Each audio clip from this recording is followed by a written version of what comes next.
All right, well, today we are working on the workshop itself. We've got some upgrades to do in here. We've got some shop equipment to build ourselves. Got a bunch of stuff to knock out in here. And for me, these are some of my favorite projects because the better organized and efficient your workspace is, the quicker it is when it comes to building cars and working on them.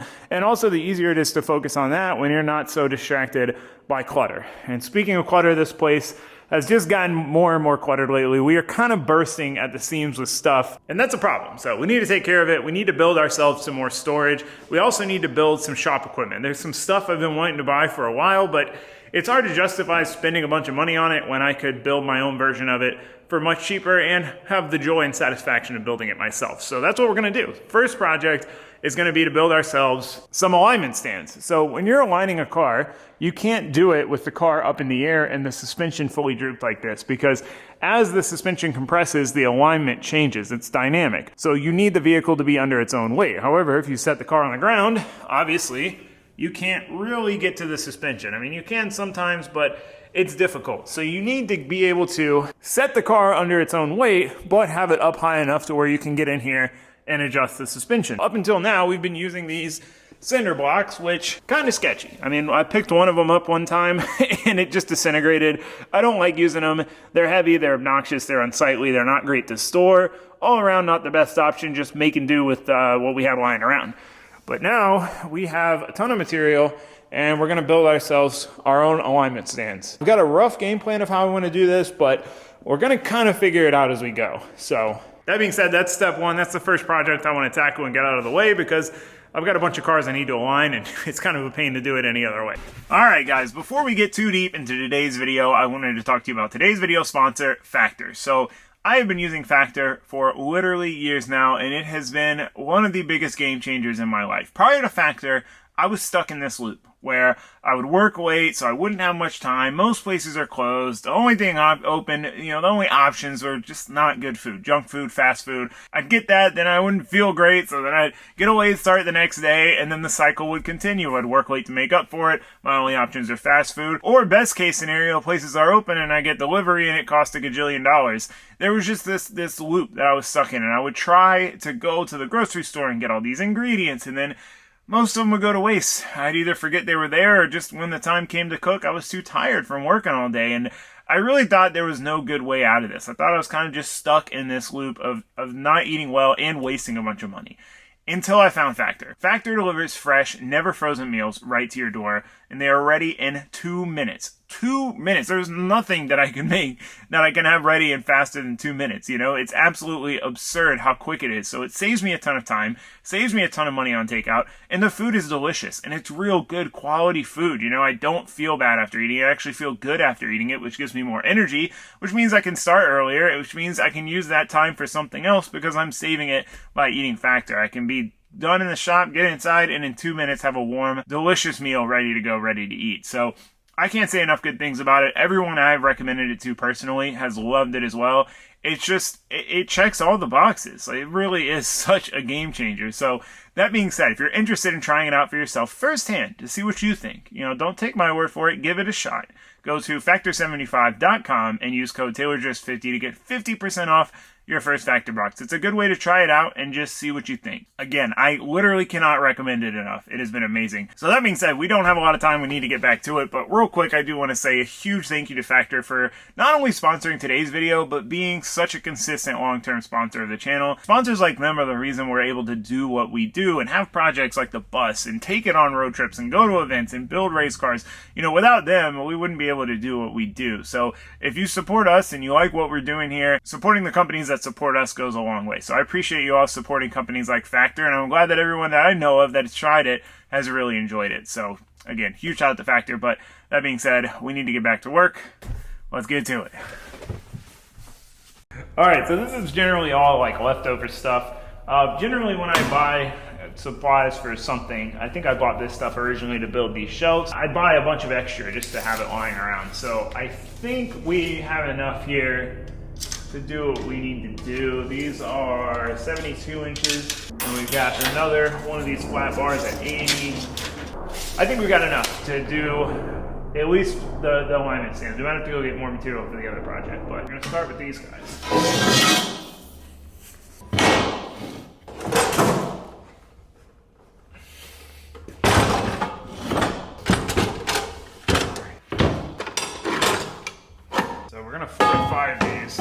But to 45 them, we've got to start with a 45. Obviously, we want to waste as little material as possible, but you got to have enough in there. Otherwise, it'll just send a piece flying through the air. It's not ideal.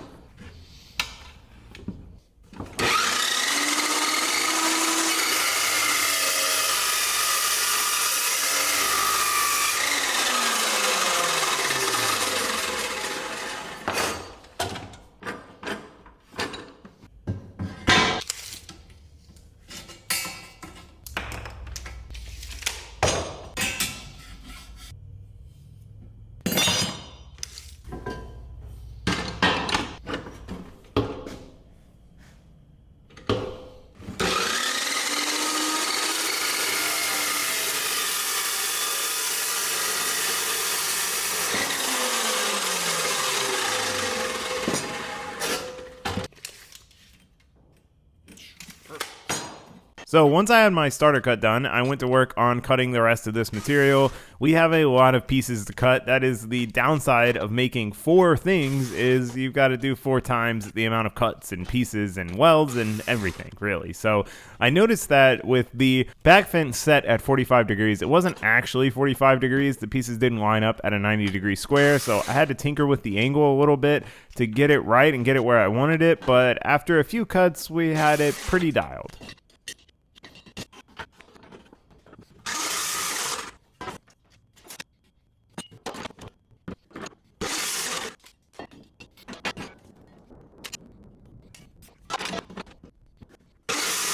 So then it was just lather, rinse, repeat, and make a whole lot of these cuts and a whole lot of these pieces. The tricky thing with angled cuts is you're trying to get your measurement right on the corner, which you can't really see where the cutting blade ends on that corner. So it's important to mark a line and have a general idea of where the cut needs to go to make sure they're accurate. And with these being 45s that are all going to meet up together, them being the exact same dimension and the exact same angle is absolutely critical, or we will have terrible fit up and it'll defeat kind of the whole purpose. So we got to plug away, but we got to be mindful. And in not too long, we have a stack of material ready to go. We just need to throw it in the belt grinder and get it cleaned up, because when you're TIG welding, you need shiny, bright metal. It is important to have a nice, clean metal surface to work with. So we've got a good bit of grinding to do. But when it comes to fabrication, the prep is really the most important part. You know, if the prep isn't good, it doesn't matter how good the welding is, the welding's going to suffer. You've got to have good prep to have good welding. So we got to take our time here if we want an easier job when it comes time to weld these out.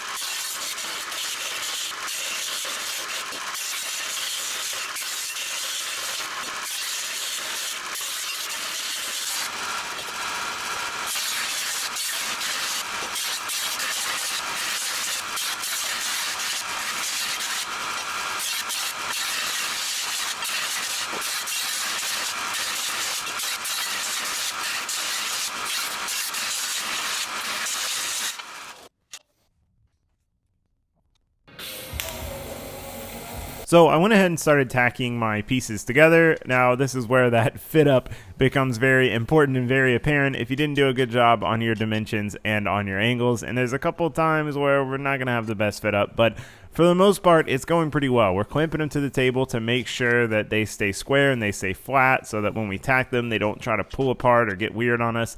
And trying to do our best to make these square and make these flat, because these are going to be the platforms for our alignment stand. This is basically going to be the top piece. So it's important that it's flat and that it's square. Otherwise, the wheel's not going to sit on it level, and it's just going to be annoying. I mean, regardless of how critical it is, you always want to try your best to make sure everything comes out square and flat and even. So that's what we're going to try to do here.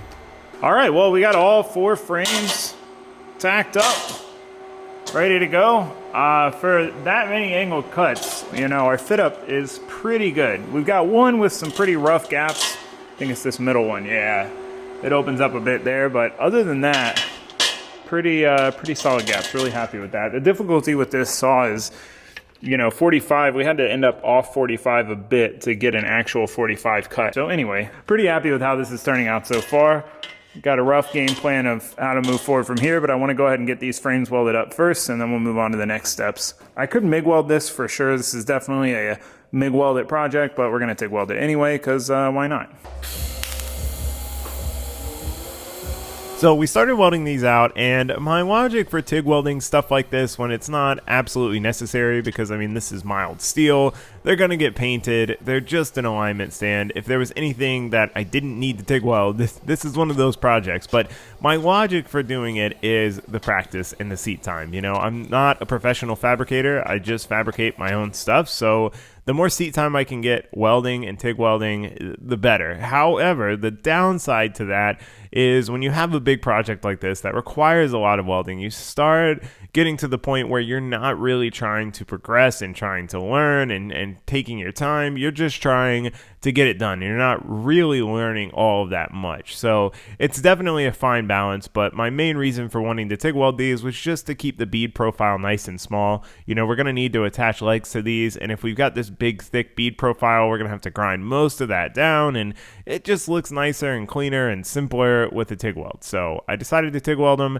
Maybe I'll regret it later when I'm a gajillion welds deep, but for right now, I'm enjoying getting some seat time behind the TIG. We haven't had many fab projects lately here in the shop that I've had to do. We should have some more coming soon with some car builds, but I'm itching. I love fab work. I love building things. I love creating things. I love welding. I love all of it. So for me, this is enjoyment. This is kind of like my therapy to get behind the helmet and just weld some stuff out. But again, after a while, it starts to become kind of tedious, and you're like, man, what did I sign myself up for? All right, well, we got all the frames done. So this is the material we got for our legs.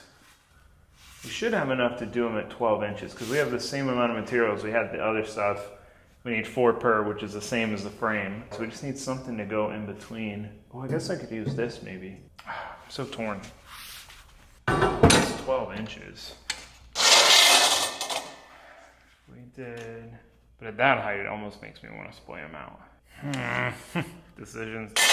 So I can be pretty indecisive in general in life, you know, in all aspects of life. But that does transfer into the shop, and I was really torn on how to do this. I was torn on how tall I wanted to make these. I was torn on if I wanted to angle them out to give a little bit more diameter of a footprint. But then that adds, you know, having to cut compound angles, and I was really, really torn. So I took the measuring tape, I looked at it, came up with a rough idea, and we're going to cut 4 to that length and try it out. And after putting it together on the bench, it looks right. It looks like this is going to work. It's going to be about the height that we're looking for. You know, sometimes you'll have in your head a dimension, and then when you bring that dimension into real life, you realize that the dimension you had in your head is very different, you know. So I was thinking I was going to make these legs 12 inches, and after making them 10, I realized that even 10 was a bit tall. So I went ahead and decided to tack these onto the frame. I had to clean up some of the welds to get a nice flat surface and still play around with the square to get them all level. And once we had that, I took a look at it on the floor and next to a tire, and the proof of concept was sound. Now it's time to lather, rinse, repeat, and cut a whole bunch more of these pieces.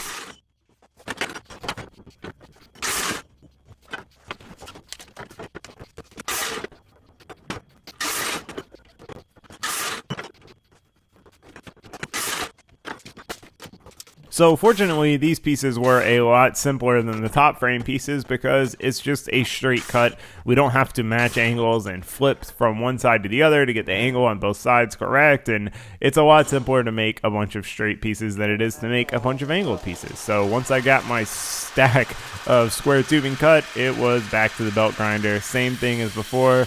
The grinding, the cleanup is so important. Now I decided on these to clean up the whole thing. It dawned on me that we are going to be painting this, so I might as well clean all the mill scale off. I should have done that on the top frame, but you know, one of those things. Hindsight's 20/20. So while I'm working on that, Josue started working on grinding down the welds at the corners of all of our top frames, because this is where our square tube is going to need to sit.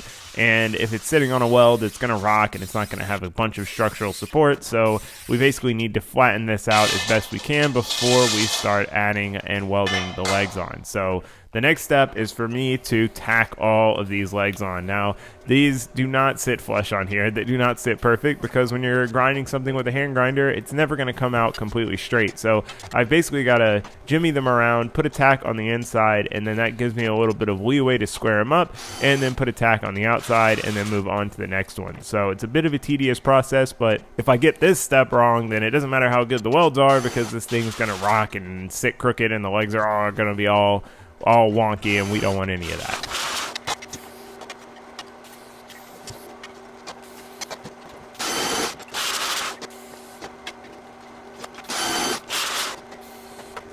So the next step was a late addition to the project. Part of my indecisiveness was whether or not I wanted to add these crossbars for structural rigidity, and I decided if I'm going to be laying under a car that's standing on these things, I definitely want as much support as possible. Now there's some downsides to adding these bars aside from the extra work, but it's going to be worth it in the end. We want these to be as stout and sturdy as possible so that we don't have to worry what kind of vehicle we put on here. But that being said, it adds a lot of cutting, and it adds a lot of fitting, and it adds a lot of welding. So we've got our work cut out for this to get these things welded out. As much as it looks like a very, very simple frame project, there is a lot of welding to do here. So I'm going to buckle in and just hammer out welding these things out.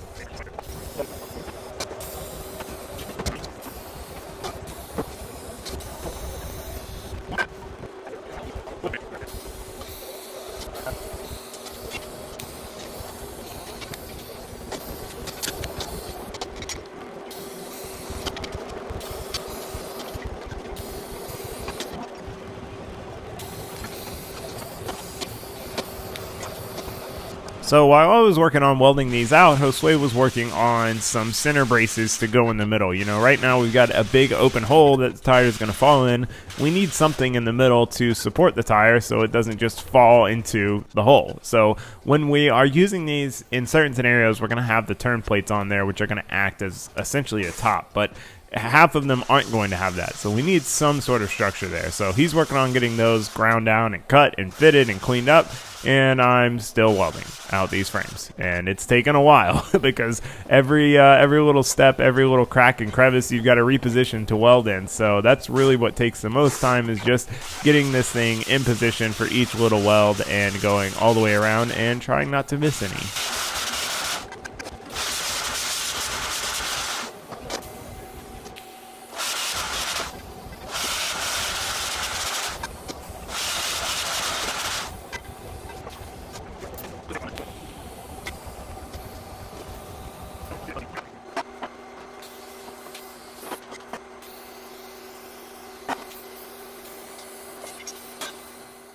All right, well, we are done welding up all these. That was so much more welding than I had anticipated in my head. These are all of the TIG rods that I used. I probably threw a few of these away, too. That's a lot of TIG rods for steel. You normally don't go through that much rod when you're welding steel, but we got it done. Josue's out here painting them. It's perfect paint weather. It's freezing cold and dark out, so, you know, that ideal paint weather. He's, you know, out here in the booth, the paint booth. Perfect lighting. Hell yeah. I'm tired of welding. I'm tired of this, Grandpa. That's how I feel right now with the welding. I burned my arm.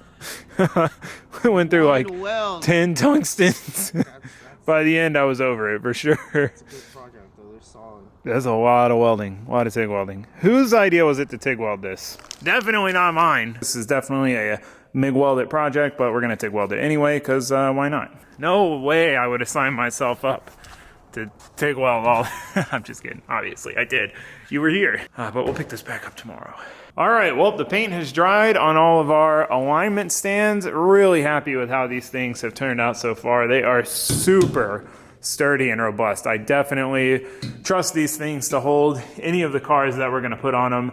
I originally wanted to do aluminum, but we're going to be putting some heavier cars than you would really want to put on an aluminum one, so we went heavy duty. Now, the only downside to adding these braces in, which I was storing on, is we can't stack these as easily, but they add a lot of structural rigidity, and if I'm going to be laying under the car with it on top of these, I want to make sure it's as strong as possible. So the last step is we need some sort of chocks to keep the car from rolling off. Now, the difficulty is The plan is to use these turntables on top of these. Now, they're pretty much the perfect size to go on top of these, but they hang over just the tiniest bit on each end. So for our little stops, I need to basically add a bend this way and a bend back this way to give us a little more room so that we can use the stops and the turntables at the same time. That is the idea at least, but with that we should be pretty well wrapped up. So I've got some flat bar over here. I've got a ton of flat bar. I love this stuff. I use flat bar probably more than any other material. So we've got our bend lines marked. We've got our cut line marked. This is a rough idea. This might be too big, might be too small, might be too tight of bends. I'm not really sure. I won't really know till we try. So we'll get this one knocked out and then see what it looks like.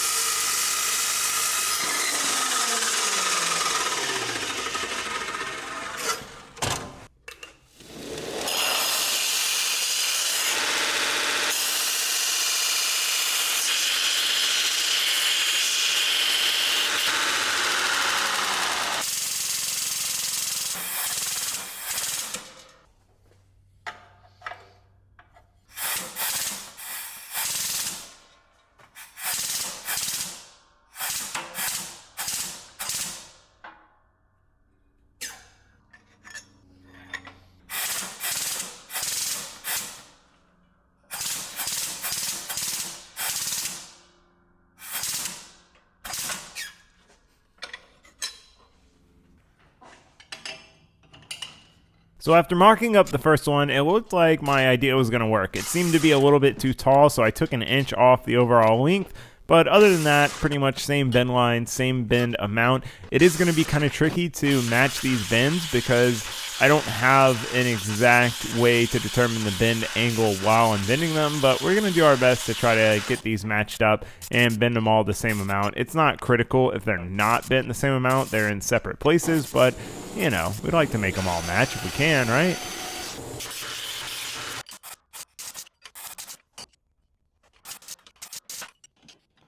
So once I verified that they fit and they were going to clear the turntables, it was time to drill our mounting holes in them. So we want to make these removable just in case we ever want to take them off. Also, if we're ever using the corner scales on the stands, these would be in the way. So it'll be nice to have them kind of modular, be able to take them off if we need to and get them out of the way. So I just kind of eyeballed the holes. I didn't measure like I normally do. I was just trying to hammer this out, and some of them ended up a little bit off. So I had to start paying a little bit better attention as I was drilling them. But basically, we're just drilling through and then coming back with a countersink. It's a great way to clean up a hole if you just hit it with the countersink real quick, especially if you've got enough material to work with. It just makes the finished product look so much better. So once we were done drilling the holes in the brackets, we had to drill the holes in the frame and tap them. Now, we could have used rib nuts here, but I felt like we would have to drill out so much of the frame to get a big M8 rib nut in there that it would compromise the structural rigidity. So I thought we might as well try to drill and tap it. So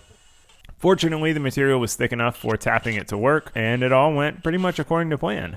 Like the tap doesn't want to get started. Oh yeah, that's way better. There's like no play on the bolts. Chart right again. So whenever we find that stupid chart, go down one size. And then that's right.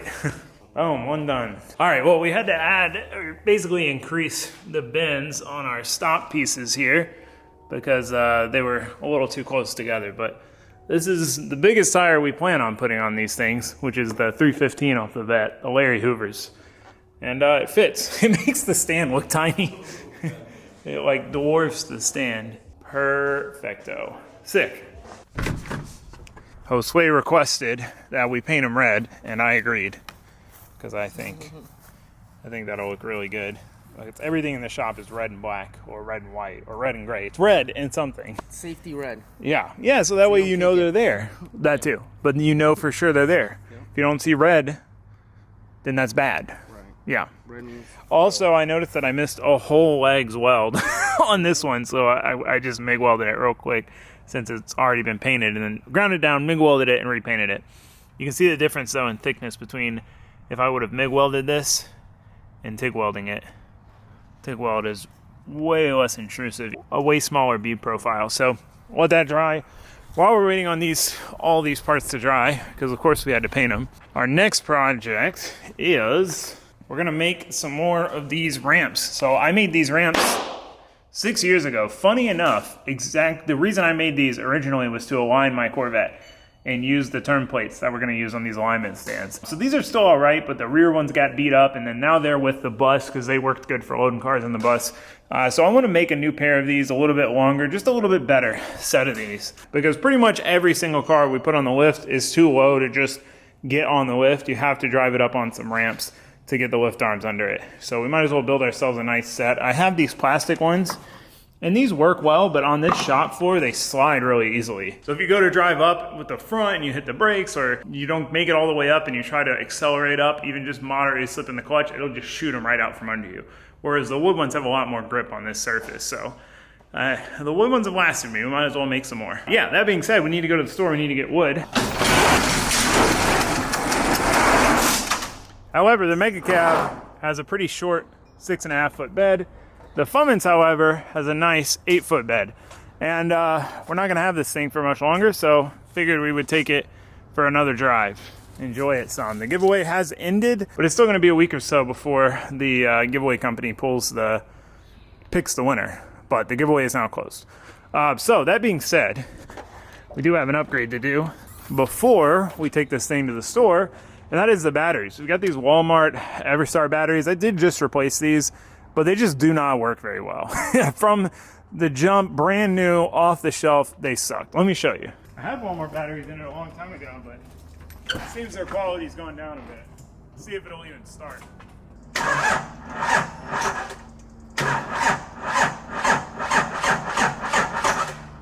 And then we end up having to jump pack it. See if we can even start it with the jump pack.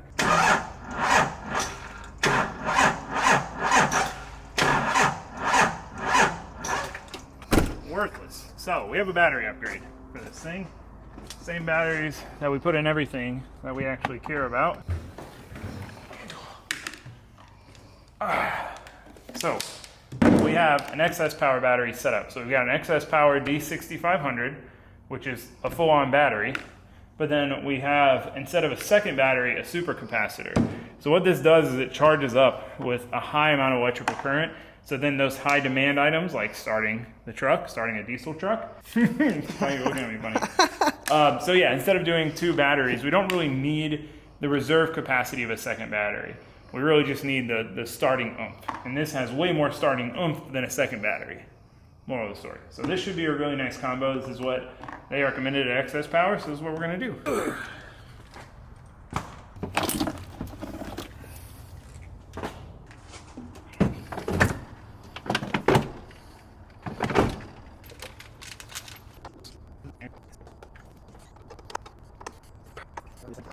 All right, well, it took a little bit because we had to charge the capacitor up. Everything's hooked back up, tied together, and this is gonna be our first test. It's exciting. Fingers crossed that it's not the starter.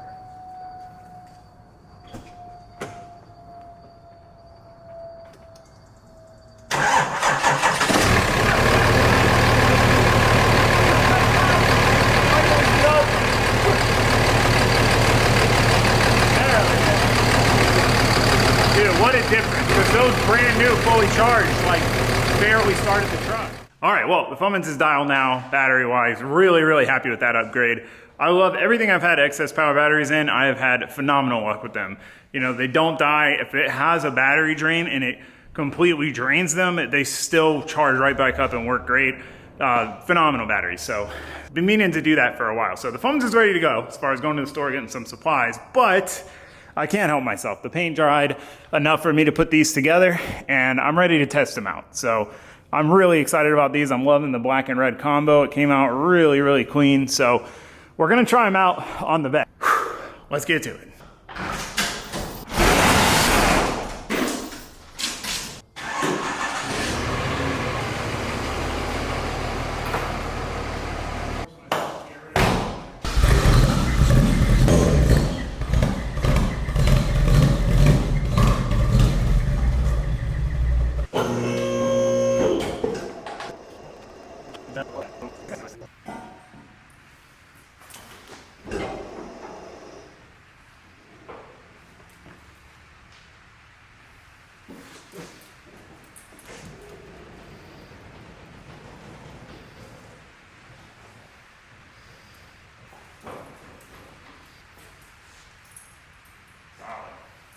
that honestly. I'm gonna think it's in here. Like, you can do a line. Oh, yeah. You got all the room. We could be doing caster and shit under here. Check it out. Do a little walk around. So the rears with the stops. I can't get the car to roll off. It's stopping as it should. And if you need to get under here and do your alignment, miles of room to get in here. We could even do our corner balancing. Get up in here with all the wheels on and adjust the spring preload. That's pretty exciting. Even if we just needed to work on it, I this is can just nut and bolt it right there. right. That is nice. Sick. I mean, this is the car they're gonna get used on the most, so pretty pleased with that. Now that we're done with the alignment stands, it was time to move on to the next project, which requires taking the Fummins on a test drive and heading to get some supplies.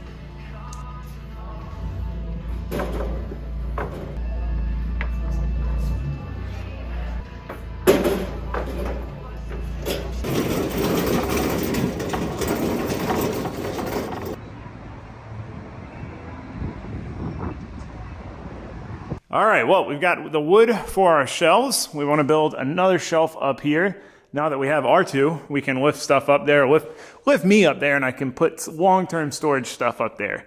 More storage, more better. So we're gonna do that, but also we've got our material for our wood ramps here. I know I would like to make them longer than these and a little bit more gradual, so it's you don't have to kind of use as much force to get up them. I'm gonna figure out how long I wanna make these, and then we're gonna start cutting and make us some low-car friendly ramps so we can get cars like this on the lift. So my indecisiveness strikes again, and I had an overall length that I wanted, but I wasn't sure how I wanted each step to be, how long I wanted the top platform to be, all of that. So I cut the first piece, the bottom piece, the longest piece, and started laying out some different ideas of where the next pieces could go and where they could be cut at, and came up with one that I liked. Now, the only downside is this plan is going to leave us a little bit tight on material. I'm hoping that I did my math right, and we don't have to go buy a whole nother board just to finish out, the last 6 or 8 inches of this project. But as long as we don't mess up any cuts, we should have just enough to do this. So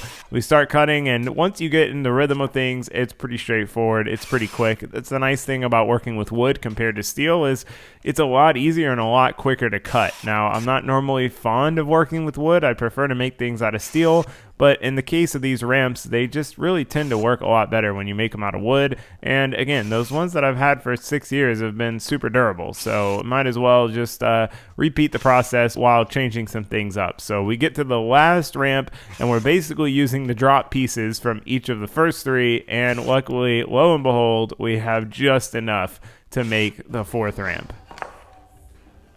All right, we got all our pieces cut. We had just enough. We mathed correctly. So I'm pretty stoked that that worked out correctly. So, let's get to it. We basically had to screw the second level onto the first, third onto the second, fourth onto the third, and all the way through. So they're tied together and they're really strong. That's how I did those, and that one has lasted me for 6 or 7 years. So if it ain't broke, don't fix it.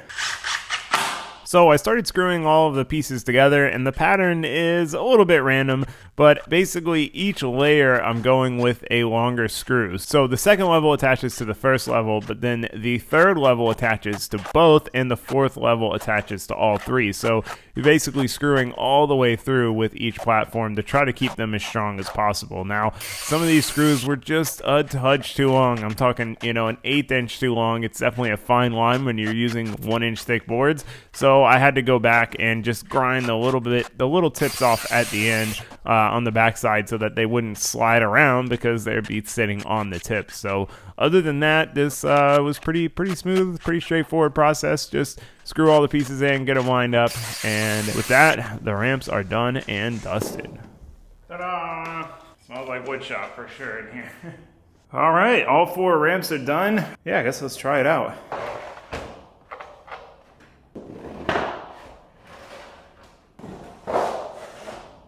Not the ideal first test because most cars you drive it forward, but this car is a particularly oddball.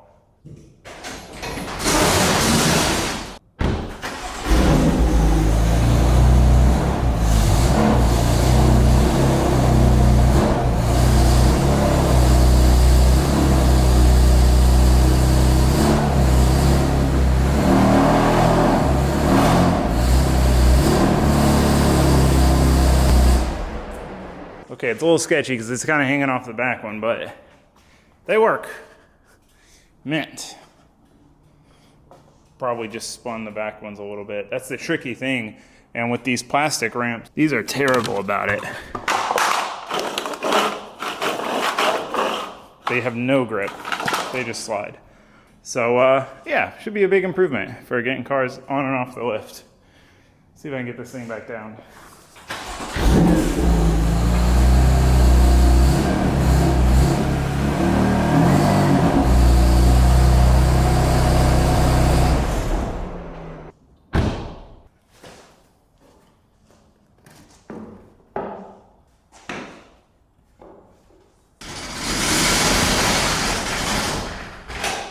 All right, well, really happy with how the ramps turned out. One of the biggest things I wanted to do with these was have a more gradual incline so you didn't have to kind of ramp onto them with speed or have to really slip the clutch trying to get a car on there. So that really helps a lot. And then having a little bit bigger top platform makes a big difference because when you're trying to line the car up on the lift, you're having to set the ramps where you need it to be. And then a lot of these cars like the F80s and stuff, they have a very small sweet spot of where they fit on the lift to get both arms to line up. So having a little bit of leeway to move it back and forth should help a lot.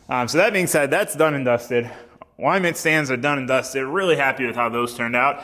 I've got them stored down under the workbench for right now. I would like to hang them on the wall eventually. We still got to build that shelf, but the metal supply place didn't have the same material that I used for the other two shelves, and if we're going to build it, we might as well make it match. So I'm waiting on that, but we at least have the wood and that's all ready to go. So cruising right along. Really the next biggest thing in here is the loft, but before we build it, we need to get some engineering plans drawn up, you know, because it is load bearing and we're gonna be putting stuff up there. I don't wanna just wing it and build it how I think makes sense in my head like I normally do with things. I'd like to get some engineering plans drawn, at least a couple of different options for how we can build it and kind of build it according to that so that way we know that it can handle what we're gonna throw at it. So that being said, if you do any sort of engineering like that, let me know. Send me an email, it'd be great to get some plans drawn up for it. Something simple, you know, so we can knock that out and get it done because that is gonna be a huge improvement to this space, having that loft for storage and being able to get a lot of this stuff up there and make more room down here for more cool tools and stuff. So all that being said, we are out of time for this video. So I'm gonna go ahead and end it here, but I do wanna say thank you for watching, thanks for subscribing, and then I sure hope I'll get to see you next time. Goodbye.